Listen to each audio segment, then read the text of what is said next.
El artículo 161 habla sobre las causales de necesidades de la empresa en términos generales y de desahucio. Son dos hipótesis que se contienen en este artículo y se señala que hay dos tipos de trabajadores que están bajo esta lógica, ¿sí? Primero, el primer inciso del artículo 161, al tratar el tema de las necesidades de la empresa, señala que estas necesidades se deben basar en la racionalización de la empresa, la modernización de los procesos productivos o la baja de productividad o los cambios de condiciones del mercado o la economía. Y en este sentido hace necesario que uno o más trabajadores tengan que salir de la empresa. ¿A qué se está refiriendo esta causal en específico? Se está refiriendo a hechos que no son imputables precisamente a la voluntad del empleador, sino que tiene que ver con factores de producción o de mercado o de falta de adecuación, por ejemplo, en el caso de algunos trabajadores. ¿Qué quiere decir esto? Por ejemplo, supongamos que tenemos una empresa que realiza cassette de audio, ¿sí? TDK, por ejemplo, una empresa japonesa que realizaba cassette de audio, y esta empresa de cassette de audio tenía contratado una serie de trabajadores para poder realizar este tipo de productos. Como efectivamente los cassettes, por un problema de modernización y cambio en el mercado, dejaron de producirse o dejaron de venderse con la masividad que se venían produciendo, la empresa tiene que hacer una racionalización de sus trabajadores, es decir, tiene que eliminar trabajadores o cambiar puestos de trabajo o adecuar laboralmente a estos trabajadores para que dejen de hacer cassette y se pongan a producir otro tipo de productos. En estos cambios hay empresas que han muerto, digamos, hay empresas que no han logrado modernizarse, no han logrado condicionarse a las los nuevos supuestos del mercado, por lo cual se eliminan los puestos de trabajo. Uno podría decir es falta de previsión por parte del empleador. En muchos casos podría darse así y en otros casos efectivamente puede darse que los cambios tecnológicos, por ejemplo, son tan fuertes que el empleador no alcanza a tomar las medidas necesarias. Por lo cual, en este sentido, este artículo lo que señala es que se puede terminar la relación laboral invocando una de estas causales y produciendo efectivamente el término de relación laboral, pero con el derecho a la indemnización, porque si bien podríamos decir que no es culpa del empleador, pero mucho menos va a ser culpa del trabajador, que sigue realizando la función para la cual está contratado en términos normales. Entonces, en ese sentido, no podría ponerse en ninguna de las hipótesis del artículo 159 o del 160, donde sí efectivamente podemos decir que el trabajador tiene responsabilidad o son hechos que son inimputables para ninguno de los dos, digamos. En el caso de la muerte del trabajador o la renuncia voluntaria, digamos, el empleador no tendría por qué asumir eso. Entonces, en ese sentido, este artículo viene a decir, bueno, usted como empleador, como tiene la administración de la empresa y el manejo de los factores productivos, si necesita despedir a una persona por este tipo de situaciones, racionalización, modernización de los mismos, baja productividad, etcétera, puede despedirlo con esta salvedad, digamos, que tiene que tratarse de este tipo de razones. ¿Y por qué es tan importante esto? Porque muchos empleadores toman esta causal de necesidad de la empresa y lo que intentan es, producto del pago de las indemnizaciones, decir cualquier cosa en necesidad de la empresa, yo necesito echarte porque quiero echarte, y esta no es la hipótesis del querer despedir a un trabajador porque quiero, sino que esta es la hipótesis de tener que despedir a un trabajador por una necesidad que se basa en factores administrativos o productivos de la empresa. Esto sucede, por ejemplo, también, un caso muy típico cuando se fusionan empresas.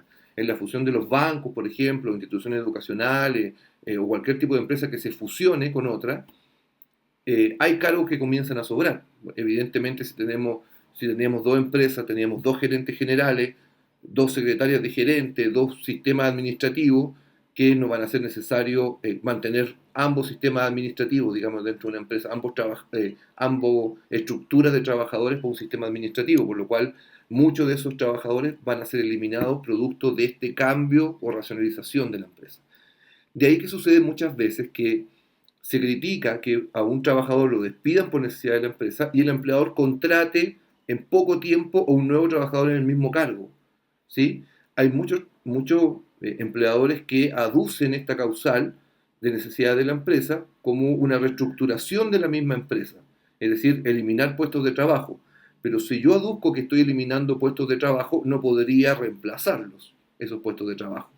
Efectivamente, sí lo que podría hacer es reestructurar y eliminar puestos de trabajo o ocupar alguna de las otras hipótesis de este artículo 161, baja de la productividad, por ejemplo, cambio de condiciones, falta de adecuación por parte del trabajador a este nuevo escenario, a esta nueva realidad.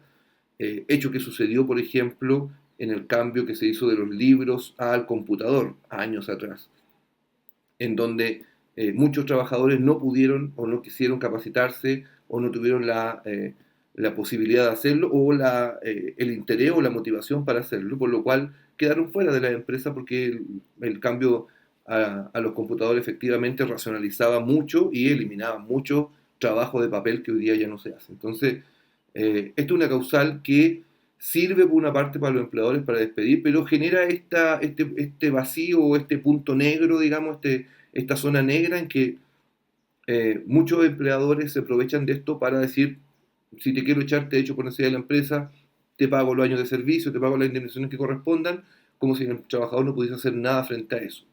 Y si un despido por necesidad de la empresa, el trabajador efectivamente siente o cree, o está en el convencimiento, digamos, de que está mal despedido, que no se ajusta a una de estas hipótesis, puede reclamarlo en tribunales sin ningún problema. La segunda hipótesis que contiene el artículo 161 está contenida en el segundo inciso y habla de ciertas características de trabajadores. Por ejemplo, habla de los trabajadores que tengan poder para representar al empleador, tales como gerentes, subgerentes, agentes o apoderados, siempre que estén dotados de facultades generales de administración. ¿A qué se refiere esto con las facultades generales de administración? Generalmente en las empresas se extiende el concepto del personal de confianza, ¿sí? Como que cualquier persona que maneje alguna información relativamente sensible es un personal de confianza y estaría en estas facultades generales de administración. Esto es un punto que ha sido zanjado por la jurisprudencia, ha sido zanjado por la Inspección del Trabajo también, y cuando hablamos de facultades generales de administración, estamos hablando de aquellos trabajadores que tienen la posibilidad de contratar y despedir o de decidir dónde o cómo se ocupan dineros o recursos de la empresa. No son los que dan las noticias sobre cómo se ocupan los recursos, sino que son los que deciden sobre eso. Por ejemplo, si tenemos un gerente de recursos humanos, ¿sí?, que lo mandan a contratar cierta cantidad de personal o para despedir a alguien, él tiene que hacer una consulta a un superior, él no tiene facultades generales de administración, porque él solamente está señalando en qué condiciones se realiza ese despido o está autorizado por otro para hacer el despido, ¿sí? Por lo cual, esto de pensar que cualquier persona que tiene nombre de jefe, de jefatura, supervisor, tiene facultad general de administración es un error. Son personas que efectivamente tienen la posibilidad o en sus manos la decisión de contratar, despedir personas o ocupar recursos. Es decir, si una persona puede disponer recursos de la empresa sin preguntarle a nadie más, no sin dar cuenta, sino que sin preguntarle a nadie más en el momento, es una persona que tiene facultad de administración. Si no lo puede hacer, efectivamente no está dentro de esta hipótesis. Entonces tenemos este primer grupo de trabajadores en esta segunda hipótesis del 161. Los que tienen facultades generales de administración y los trabajadores de casa particular. Esto es muy curioso porque coloca a los gerentes por una parte, que podríamos hablar que estamos en el borde de una clase social, y por otro lado tenemos los trabajadores de casa particular que están en el otro extremo de las clases sociales, digamos, ¿sí? A los dos el Código del Trabajo en esta hipótesis lo equipara por un hecho particular, porque ambos funcionarios, ya sea el gerente o el que tiene capacidades generales de administración y el trabajador o trabajadora de casa particular, su relación laboral se basa fundamentalmente en la confianza que se tiene sobre ese trabajador. Por lo cual, si estos trabajadores en algún momento de la relación laboral por parte del empleador se le pierde la confianza al trabajador, ya sea por cualquier motivo, digamos, ¿sí? Porque esto de la confianza es algo muy sensible. En el caso del gerente o subgerente que tiene capacidad de generar administración, el empleador, la confianza no se basa solamente en hechos tangibles, objetivos o demostrables, sino que se basa también en la sensación de confianza que le puede dar al trabajador, por lo cual, y lo mismo pasa con el trabajador de casa particular. Yo siempre en clase coloco el ejemplo de qué pasaría si entra Si yo me levanto un día en la mañana y, no sé, tengo una persona que hace el aseo en mi casa y yo la quedo mirando con cara, digamos, de que la encuentro más o menos guapa. Efectivamente, dentro de mi grupo familiar van a perder la confianza. Es más fácil despedir al trabajador que despedirme a mí en ese caso, ¿sí?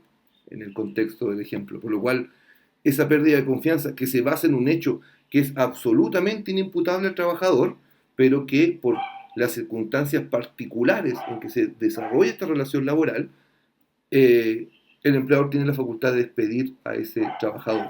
Y esta causal de despido se llama el desahucio. ¿Y por qué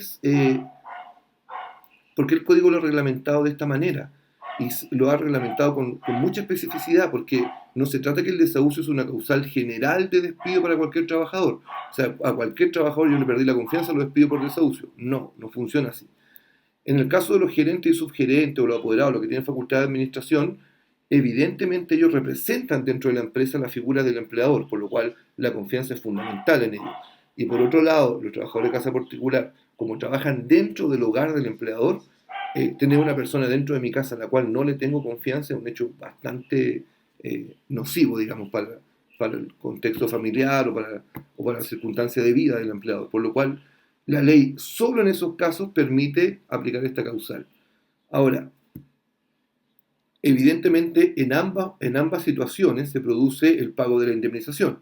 En el caso de los gerentes, los subgerentes, los que tienen capacidad general de administración, es muy común que al momento que una persona, producto de esta causal de despido, al momento de contratarse, contrate, ¿sí?, una indemnización especial que es superior a la de los años de servicio. Es decir, si yo soy gerente de una empresa y otra empresa me tienta para ir a trabajar en esa nueva empresa, me cambio de empresa, cambio mis condiciones remuneracionales porque me voy por más plata, evidentemente me voy por más dinero. Pero además me precavo, o sea, tengo la precaución de que al momento del despido también se me indemnice de una manera distinta que un trabajador común, porque puedo estar dejando un trabajo de muchos años a cambio de la incertidumbre que me despidan al poco tiempo. Entonces, estos trabajadores generan cláusulas de indemnizaciones que se llaman a todo evento, independiente que él renuncie o que lo despida el empleador por cualquier motivo, generan causales o sea, generan indemnizaciones a todo evento que son superiores a los años de servicio. Y generalmente van escalonadas, es decir, si a mí me despiden, por ejemplo, soy gerente, me despiden a los 3 meses de estar trabajando, me pagan, por decir una cosa, 15 años de servicio. Si me despiden al año, me pagan 12 años de servicio. Si me despiden a los 3 años, me pagan 11. O sea, voy bajando la escala dependiendo de cómo se vaya aplicando la causal en particular. Ya, disculpen la interrupción, pero fui a matar al perro ese que está ladrando. En la segunda parte, cuando habla de las trabajadoras de casa particular, coloca una salvedad, que efectivamente estas trabajadoras o trabajadores de casa particular, que nos referimos a los mayordomos, a los jardineros, a los choferes, a eh, las nanas que se le conoce tradicionalmente, son trabajadores que tienen un régimen especial producto de esta situación de exclusiva confianza que tienen con el empleador. Pero para que el empleador pueda despedirlos en cualquier momento, tienen que cumplir con una obligación específica, porque ellos son trabajadores que no tienen la posibilidad, como los gerentes, de negociar una indemnización especial al momento de ser contratados, digamos. Como les decía, están al otro extremo de la clase social, por lo cual es complejo en comparación con los gerentes, digamos.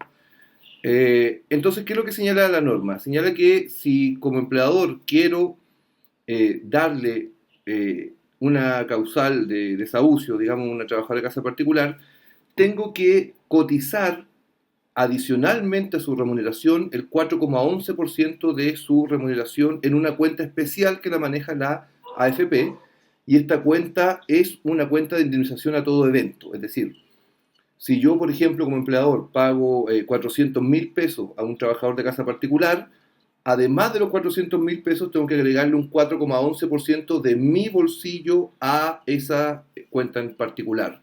No sale de la remuneración del trabajador como el resto de las cotizaciones previsionales. Si un trabajador gana 400.000 pesos brutos, se le descuenta de ahí lo que tiene que ver con la AFP, con la ISAPRE FONASA, con el AFC, con este seguro de cesantía, digamos, se le descuentan sus cotizaciones previsionales, que son de cargo del trabajador. Este 4,11% es de cargo del empleador, por lo cual, si ganan estos 400.000 pesos, no se les puede descontar de ahí esa cifra del 4,11%. ¿Y para qué este 4,11? Este 4,11 permite que, por una parte, el empleador en cualquier momento pueda darle término a la relación laboral con cargo a esta indemnización, que si la tiene al día, el trabajador puede ir a la AFP y retirar sus fondos, digamos, contra la presentación del término de la relación laboral, ya sea por despido, por renuncia, por lo que sea, porque es un dinero del empleador, del trabajador ya en ese caso. Y el empleador la única obligación que tendría sería pagar, darle una anticipación al despido con 30 días. Ahora, eso en la práctica es poco recomendable y poco dable, digamos, porque si yo le pierdo confianza a una persona, no le voy a dar un aviso 30 días para que siga yendo a mi casa, digamos, si ya le perdí la confianza. Entonces, es mucho más recomendable en ese caso pagar el mes de aviso, digamos, que la misma norma lo contiene en el inciso segundo.